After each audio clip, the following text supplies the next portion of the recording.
This is Amy Chan from CakeDecoratingSchool.com, and if you like cake decorating, you're in the right place. Welcome to our flowers series. In this video, we will show you how to pipe a buttercream poppy. From mixing your colors and loading your bags, all the way to piping blossoms. It's broken up into segments, so you can skip ahead if you're a little more experienced and don't need the first few parts.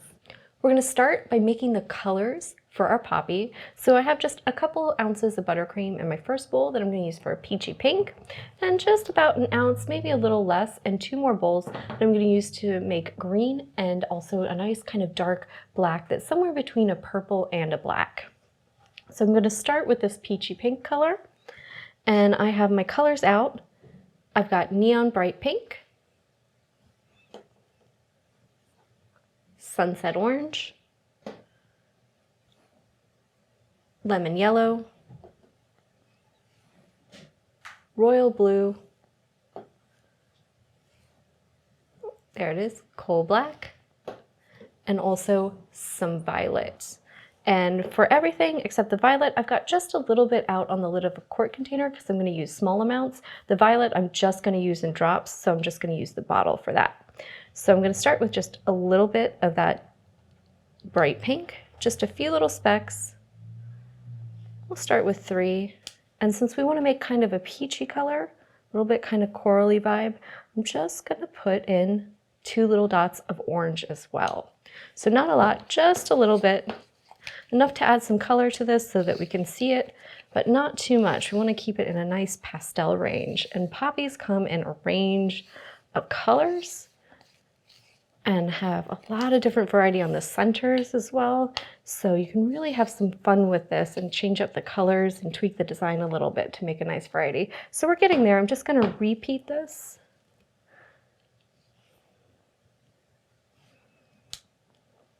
And just make it a little more intense.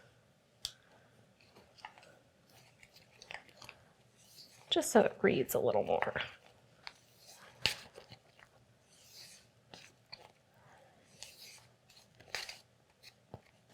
And I think that's going to be perfect. It's a nice kind of light pink color that kind of borders on coral, nice little bit of peachy feel to it. It's going to be beautiful. So I'm going to pull over my second bowl. I'm going to make some green in this. And I want this to be kind of like a muted green, but heavier on the yellow. So I'm just going to start with 3 of my lemon. 2 little ones of my royal, and I want it to be a little muted, so I'm going to take just a little bit of that coal black. So that was 3 lemon, 2 royal, and 1 black, and we'll see what that gives us.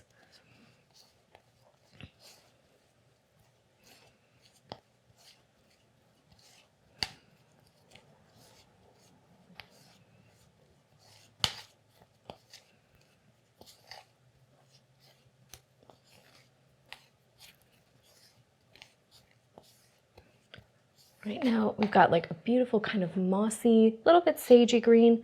I just want it to be just a hair more yellow, so I'm just going to add another little speck, but it's already a beautiful color.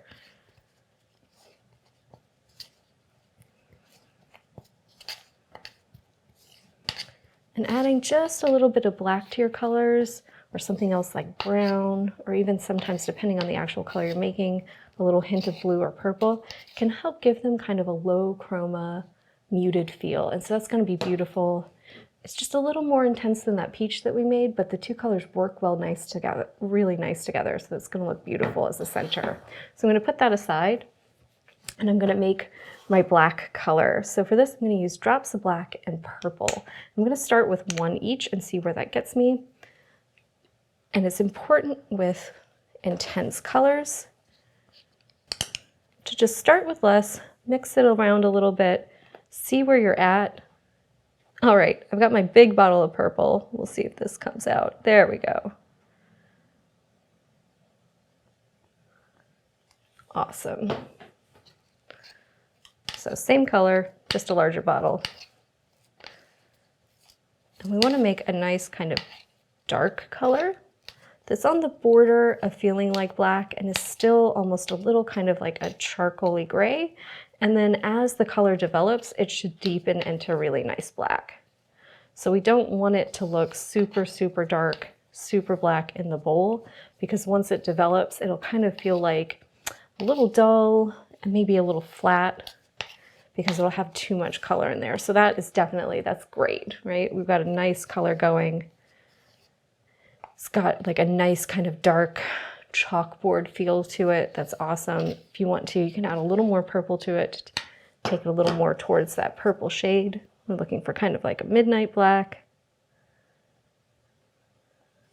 where it's a black with kind of that hint of purple kind of coming out from it.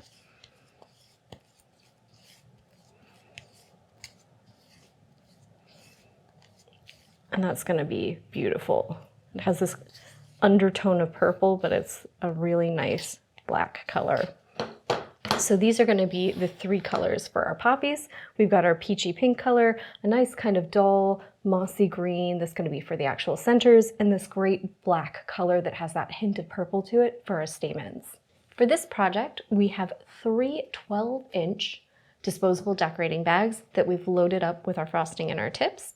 And for our black color, we have a number 1 tip, so it's just, oh, there we go, a plain round opening. For our green, it's a number 3.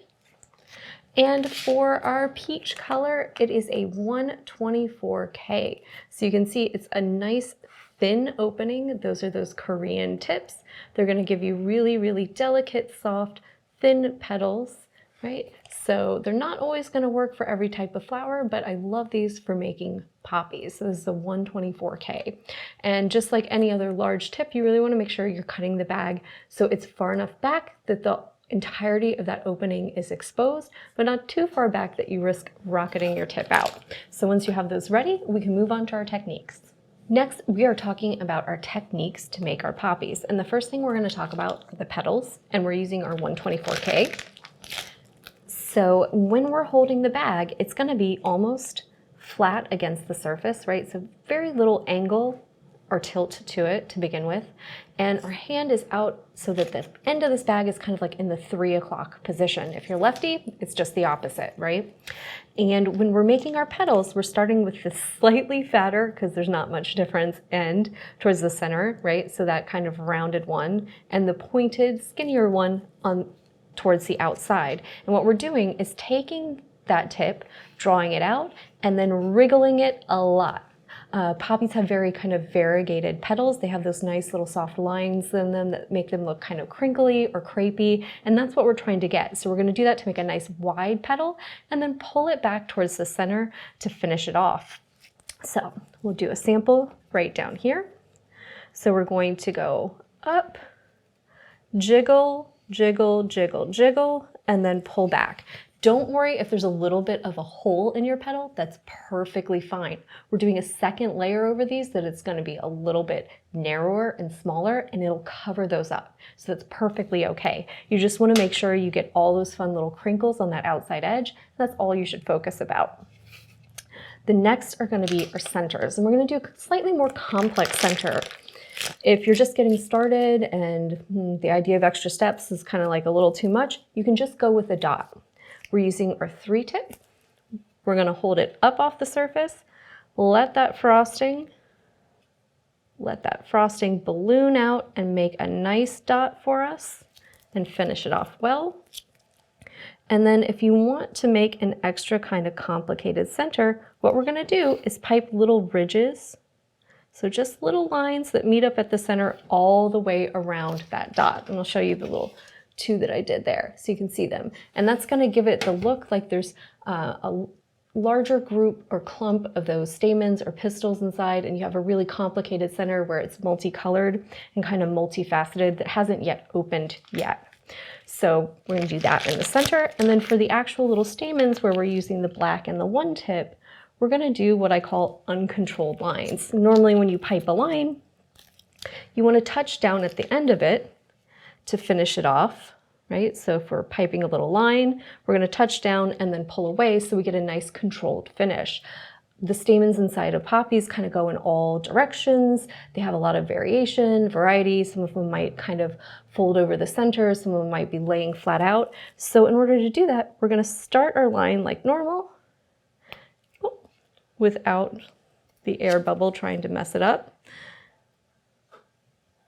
And then instead of finishing it, we're just going to pull away and let it flop wherever nature kind of intends it. So we're going to make these nice little kind of uncontrolled lines that are going to give us some natural little variation, and pull and give it the look of a nice little natural group of stamens going all the way around that center. So these are the 3 techniques we're going to use. And next, we're going to show you how to do that on a cupcake so you can pipe an actual flower. We're going to get started piping our flowers. And there's just a few things to go over about the composition of the flowers themselves. The first thing we're going to do is pipe a ring. That's going to help support those petals.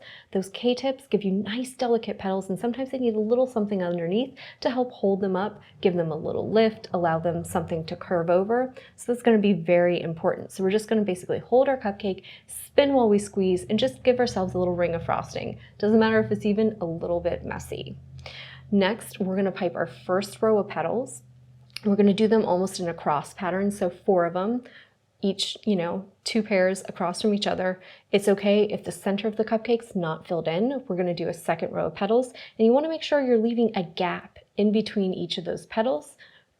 And then when we do our second row, we're going to use that and cover up that gap. So the second row of petals, we're going to make them a little bit shorter, a little bit narrower so they fit in there, and they're going to cover up the gaps between. They're going to cover up any little voids in the bottom of our first petals. And we're going to actually rock the outside edge of that tip up just a little bit to give them just a little bit more height, a little bit more dimension, allow them to cup a little bit and do some really natural, beautiful things. Then we'll do our centers and our stamens to finish off our flowers. So let's grab a cupcake and we'll get started. So we've got our cupcake, we've got our bag, and we are just going to start by piping that ring of frosting. And it doesn't have to be beautiful. It just has to be a little something on there to help keep things in place and help kind of give them just a little bit of support. Now we're going to start with our petals, and we want to imagine 1, 2, 3, and 4. So if you can kind of think of a clock face, we're going 12 o'clock, 6, 3, and 9, and just leave a little bit of a gap in between each one. So just like we did when we practiced, and pull back, a little gap in between, pull back,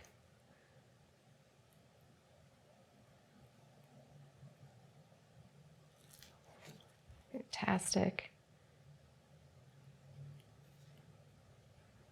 Really can let that ruffle for some really nice variegation. So you can see the petals are already starting to take their shape, and you get that really nice thin ruffle to them with those Korean tips. So now what we want to do is start kind of in between, a little bit offset. I'm just going to take my bag, and instead of laying that tip kind of flat against the surface, I'm just going to rock that outside end up just a tiny bit.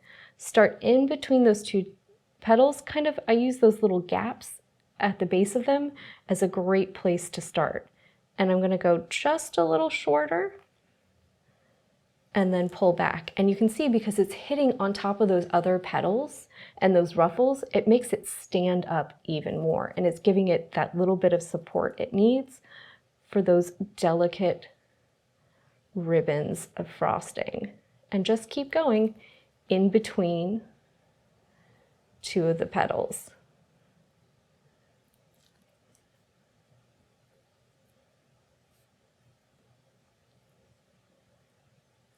Beautiful. And now we have a nice little void down in the center where we can put the center of our actual flower. So you can do just the dot, or you can do the dot with the lines on it. That is up to you. I'm going to go for a fancier one. So I'm just going to squeeze myself a nice dot. And I'm going to go all the way around and pull those lines up. Just turn as you go. It's a little easier actually to do this on a cupcake than it is to practice it on a tray because it's easy to spin the cupcake.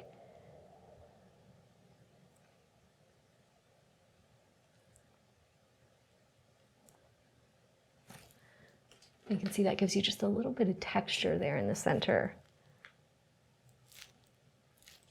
And then I'm just going to go right at the base of that green and pull those little black stamens and just do as many or as few as you want. I like to go around once and kind of look at it. And then if it needs more, I'll go back in and put more. But it'll really help to set that green off from the pink by giving it a really kind of like nice contrast and this nice border. I'll probably do a second row.